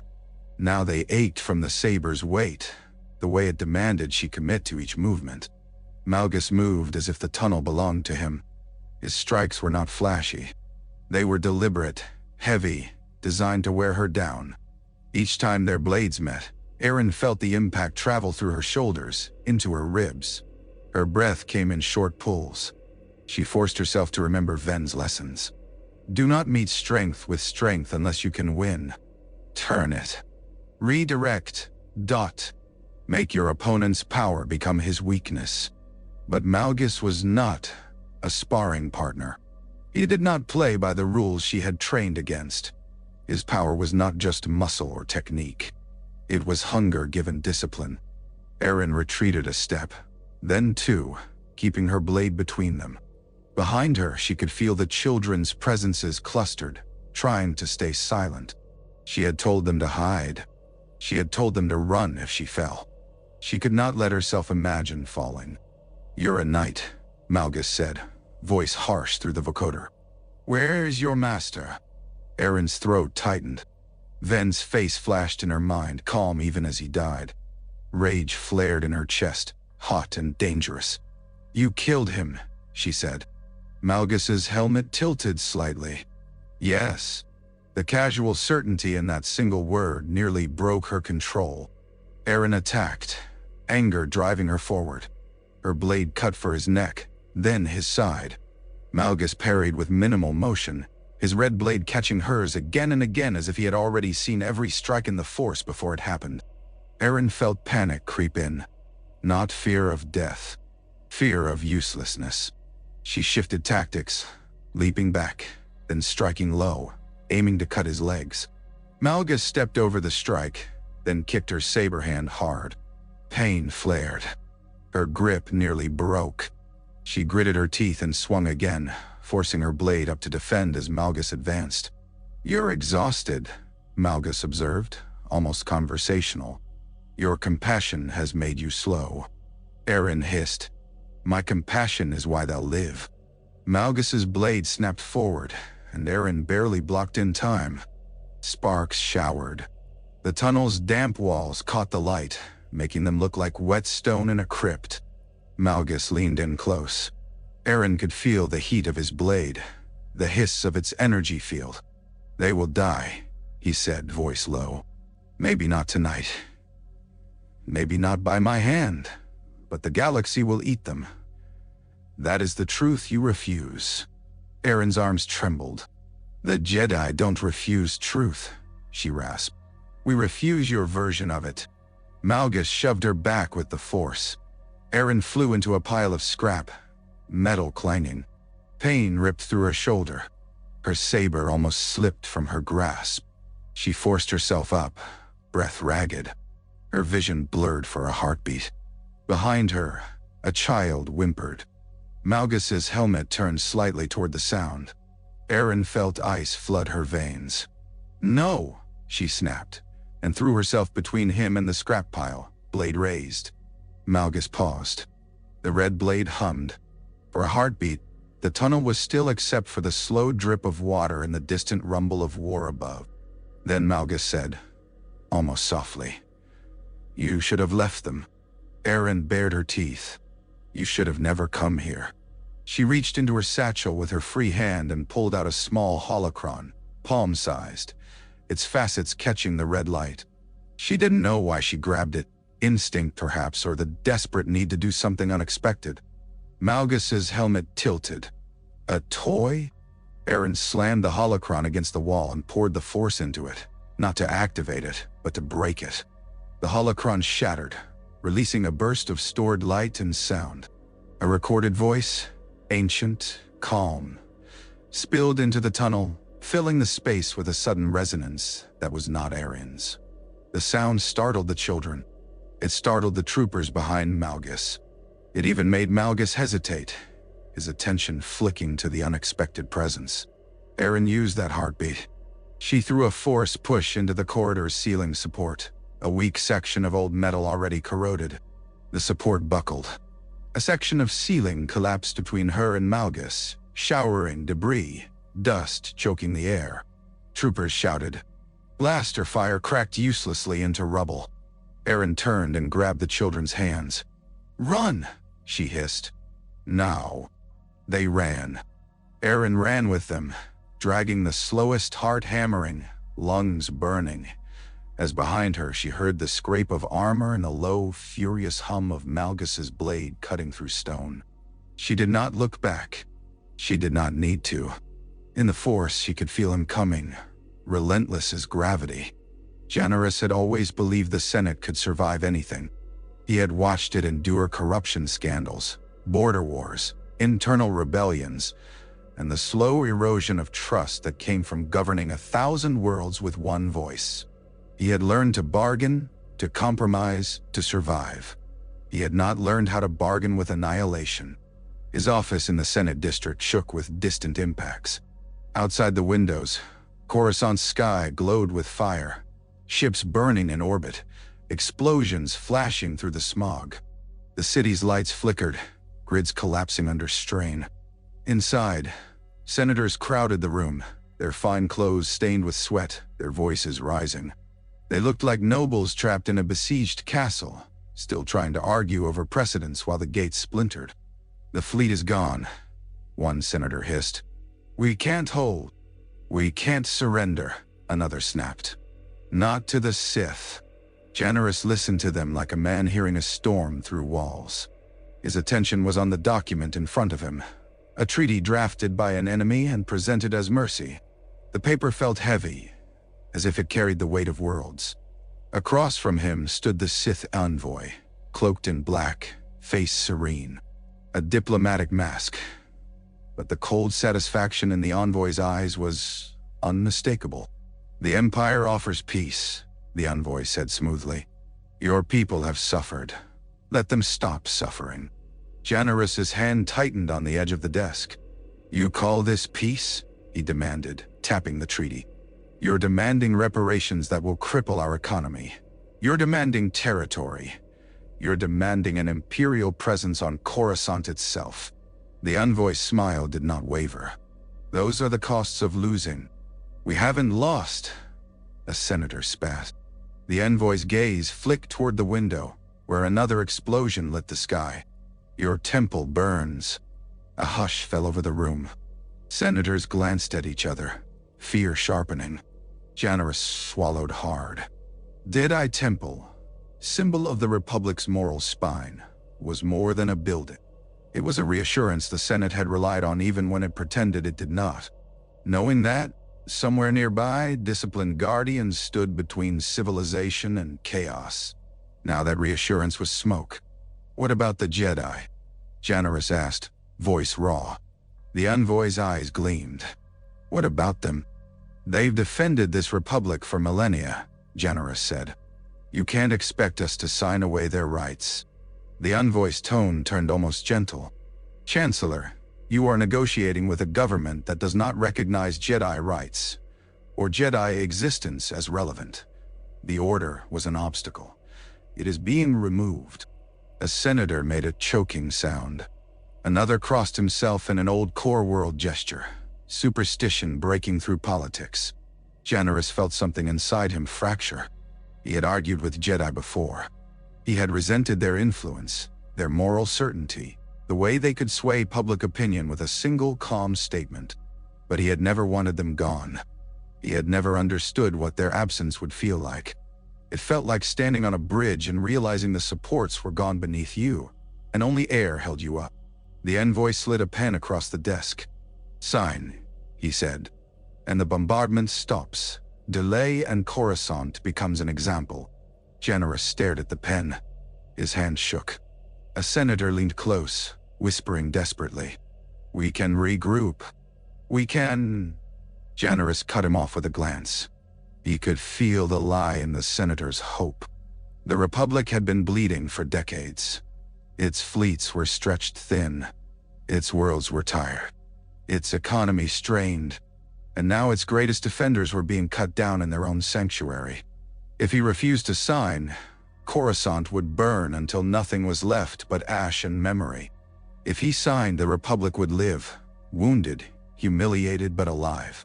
Generous closed his eyes for a heartbeat. In that darkness, he thought of ordinary citizens. The clerks and pilots and mechanics who didn't care about Senate pride, who cared about their children surviving the night. He picked up the pen. His signature looked strange on the page, as if it belonged to someone else. When he finished, he set the pen down carefully, like a weapon he no longer trusted himself with. The envoy took the treaty with a nod that was almost respectful. "Wise," the envoy murmured. Generous's voice was hoarse. "This isn't peace," he said. "It's a pause." The envoy smiled. "All things are pauses, Chancellor. Even empires." "Nay." As the envoy turned to leave, Generous stared out the window at the burning sky and wondered, with a sick certainty, what kind of republic would crawl out of this pause, and whether it would still be worth saving. The hangar was a rumor made real. Aryn had followed half-remembered evacuation schematics, and a whispered code the archivist had pressed into her hand before sealing the archive's door. A sequence of numbers that corresponded to an access route through abandoned transit shafts. It felt like madness.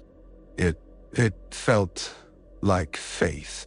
Now the hangar yawned before her, carved into bedrock beneath Corasont's endless city. The air was cold and stale, smelling of old fuel and dust. Emergency lights buzzed weakly along the ceiling, revealing a space wide enough to hold a small shuttle, and not much else. The shuttle sat in the center like a sleeping beast. It was old, older than Aryn, its hull dulled by years of neglect. But its silhouette was unmistakable. Jedi design, sleek and functional, built for speed rather than comfort. Aryn's heart lurched with relief so sharp it hurt. The Padawans ushered the children forward, keeping them quiet. The children's eyes went wide at the sight of the ship. To them, it looked like salvation. Aryn didn't let herself believe that word yet. She moved to the shuttle's access panel, fingers flying over the controls. The interface flickered, reluctant. She pressed the code sequence. For a moment, nothing happened. Then the panel chimed. The shuttle's ramp lowered with a slow hydraulic hiss. Aryn exhaled shakily. "Inside," she whispered. "Quickly." The children climbed the ramp, clutching each other's hands. One stopped and looked back at Aryn. "Are you coming?" Aryn forced a smile. "Yes," she said. "I'm right behind you." She wasn't sure it was true. She knew Malgus was still hunting. She could feel his presence like a storm moving through tunnels closing in. A Padawan attendant hurried to the cockpit, eyes wide. I can fly," he said, voice trembling. Aryn nodded. "Then you will," she said. "Get the engines warm." Quietly. The Padawan swallowed and climbed into the pilot's seat. His hands shook as he touched the controls. The shuttle's systems hummed, low and cautious, like an animal waking. Aryn turned back toward the hangar entrance. The corridor beyond was dark, but she could hear distant sounds, boots, comm chatter, the crackle of blaster fire. The Undercity's violence was bleeding closer. One of the older Padawans stepped to her side. "You should get on," he whispered. "We can hold the door." Aryn looked at him. His face was pale, but his eyes were steady. He was trying to be brave for her, the way she was trying to be brave for the children. Aryn shook her head. "No," she said quietly. "If you hold the door, you die, and then the children have lost more than they can afford." The Padawan's jaw clenched. "Then what?" Aryn stared into the corridor, listening with the Force. She could feel troopers moving, sweeping. She could feel Malgus behind them, heavier, closer. She made a decision with the kind of cold clarity she'd never wanted. "We leave," she said. The Padawan blinked. "No? But now," Aryn repeated. She strode up the ramp and into the shuttle. The children were strapped into seats, clutching harnesses, eyes fixed on her. They looked like they expected her to turn into a master simply because she was the oldest in the room. Aryn moved to the cockpit. The Padawan pilot looked up at her, panicked. The hangar doors. Aryn glanced at the controls. The hangar was sealed by an old blast gate. Beyond it, an access tunnel led to the surface and a disguised exit that would open into a maintenance district. If it still worked. Aryn placed her hands on the console, closing her eyes. She reached into the ship's systems, feeling them through the force. Wires like nerves, engines like muscles. She found the blast gate controls and pushed. The blast gate groaned. It began to open, slow and heavy. Outside in the corridor, a shout echoed. Blaster fire cracked. A trooper's scream cut off. Aryn's eyes snapped open. "Go!" she shouted to the pilot. The shuttle's engines roared to life, louder than she wanted. The ship lurched forward, sliding toward the opening gate. The hangar filled with the sound of approaching boots. Aryn turned in her seat, saber in hand now, blade unignited but ready. She could feel Malgus in the corridor like a closing fist. The gate opened enough for the shuttle to squeeze through. The pilot pushed the thrusters. The ship shot forward into the tunnel, scraping metal, sparks flying. Behind them, the hangar entrance exploded as a blast hit it, showering debris. The shuttle sped onward, tunnel walls blurring. Aryn held her breath, listening for pursuit. She felt Malgus's presence surge, anger sharp and cold. Then, suddenly, distance. For the first time since the temple's alarm had sounded, Aryn felt a sliver of space open between her and the Predator. The shuttle raced toward the surface, toward the sky, toward a Corasont that might still have Sith ships waiting like wolves. Aryn tightened her grip on her saber and prayed, not to a god, not to fate, but to the stubborn possibility that survival could still mean something. Dawn on Coruscant was usually a gentle lie. The sky brightened not with true sunlight, but with filtered glow through smog and traffic haze, a slow lightning that made the city seem clean from a distance. Today, dawn arrived through smoke, staining the air a dirty orange. Malgus stood in the temple courtyard and watched ash drift like snow.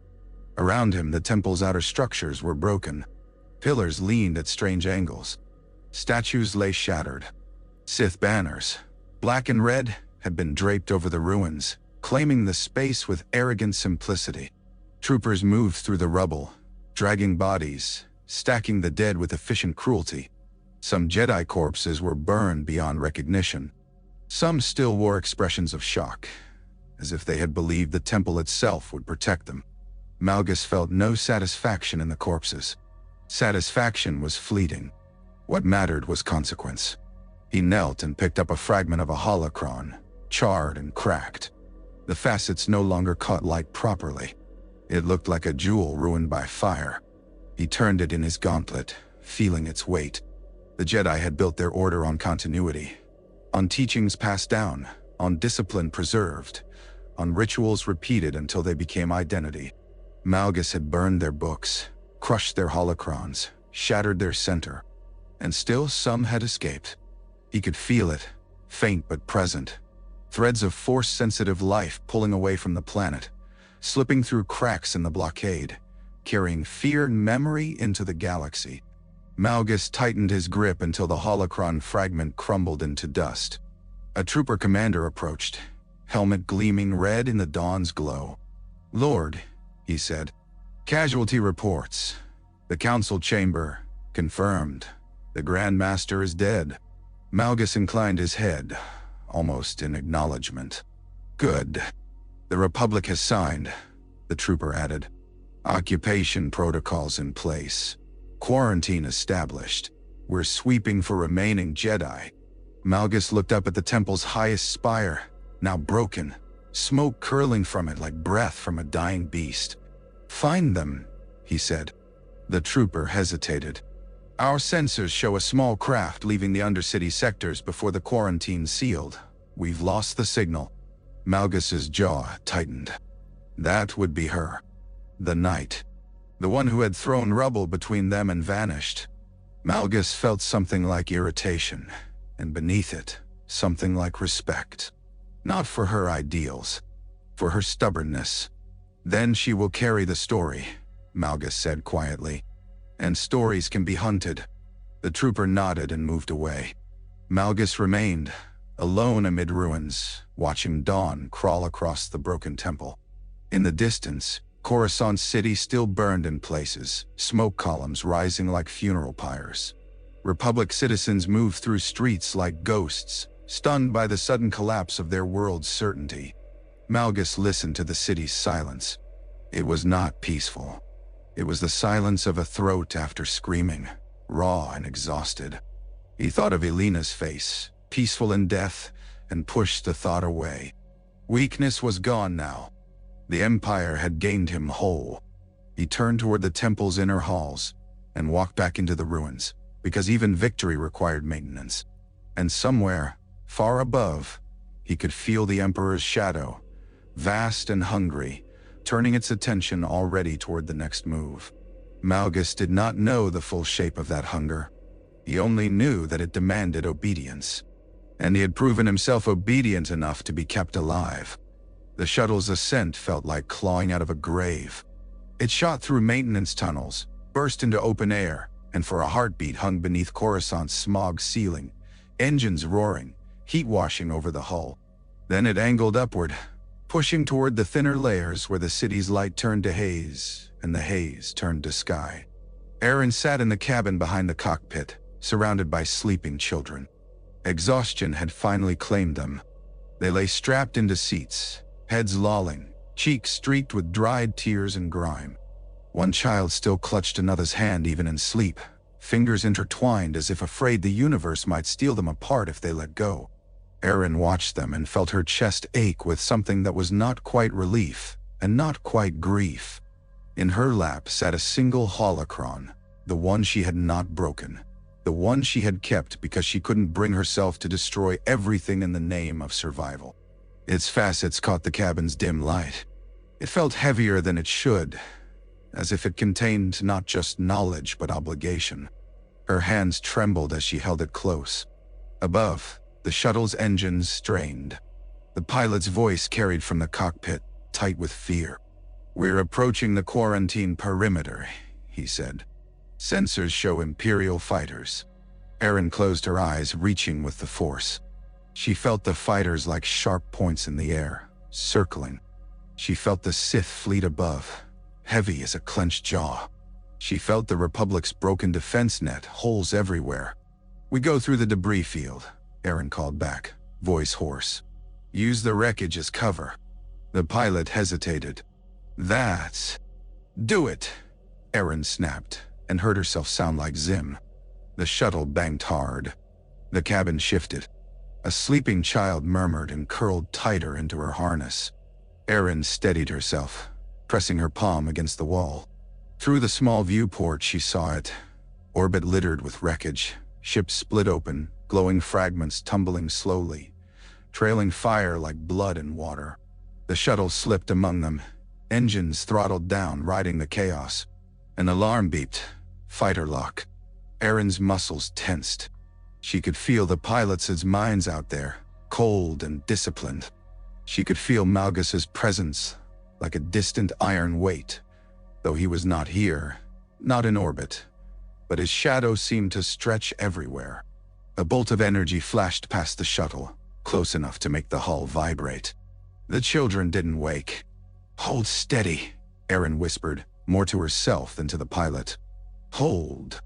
The holocron in her lap pulsed faintly, as if responding to her desperation. Aryn frowned. Holocrons did not activate without intent. She hadn't opened it. And yet, the facets glowed.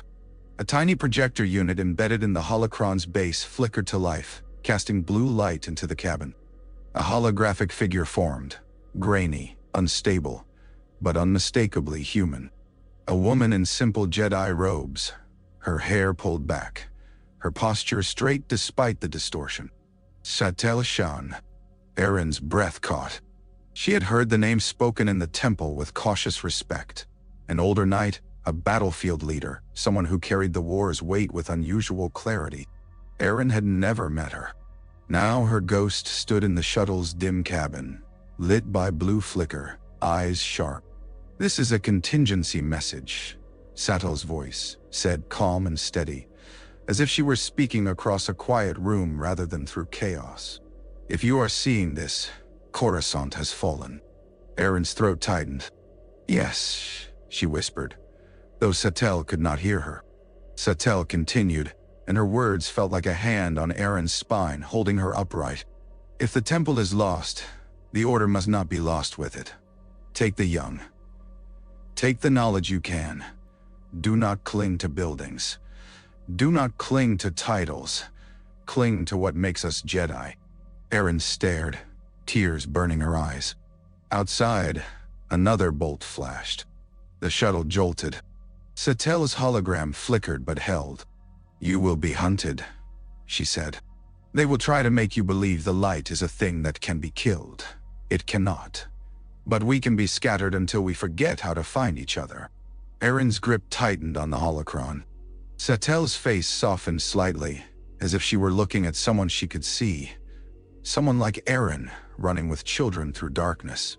"If you survive," Satele said, "remember this: the order was never the temple. The order was never the council. The order is choice, again and again, to protect rather than dominate." "Nay, Hamdea." The hologram's eyes sharpened. "And if you must become something new to survive, become it with honesty. Do not become the enemy wearing our robes." The message began to crackle, the projection wavering as the shuttle's system strained. Aryn leaned closer, desperate, as if proximity could keep the words from fading. "Where do we go?" she whispered. "Who do we?" Satele's image flickered, then steadied for one last heartbeat. "Find the ones who still listen," she said. "Find the ones who still care. The Force will guide you to them." "None." Then the projection snapped off. The holocron went dark again, its facets cold in Aryn's hands. Aryn sat in silence, heart pounding, as outside the shuttle threaded through burning debris and enemy fire. "In the cockpit," the pilot shouted. The engines surged. The shuttle punched forward, slipping past the quarantine perimeter in a gap carved by wreckage and luck.